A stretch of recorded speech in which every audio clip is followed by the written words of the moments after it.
આપણા દરેક ઘરમાં અમુક વસ્તુઓ તો એવી હોય ને કે જ્યારે આપણે કંઈ જ ના સૂચે ને તો એક વસ્તુ બનાવી લઈએ અને આપણું જમવાનું તૈયાર થઈ જતું હોય, અને ઘરમાં બધાને ભાવે પણ એટલા જ પ્રમાણમાં. તો એ છે રાજસ્થાની કઢી.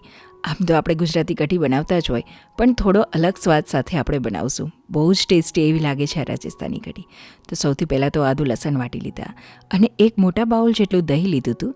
તો એમાં 3 ચમચી જેટલું આપણે ચણાનો લોટ એડ કરી દીધો.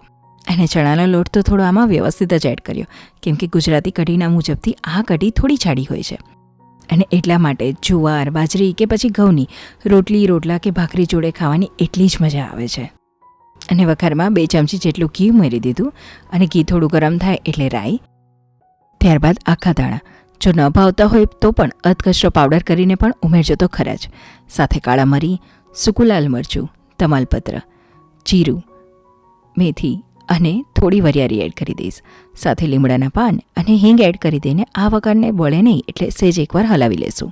અને સાથે જે આપણે આદુ લસણની પેસ્ટ કરી છે એ પણ ઉમેરી દઈશું. અને આદુ લસણ સહેજ એવા સતળાઈ જાય ને પછી આપણે જે દહીં અને બેસનનું મિશ્રણ તૈયાર કરીને રાખેલું હતું ને તે ઉમેરી દઈશું. સ્વાદ પ્રમાણે મીઠું પણ એડ કરી દઈશ.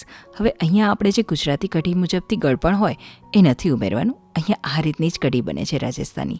હવે ઉપરથી પણ થોડો એવો તડકો એટલે કે વઘાર એડ કરી દઈશ. તો અહીંયા આપણી બહુ જ ટેસ્ટી એવી કઢી તૈયાર છે.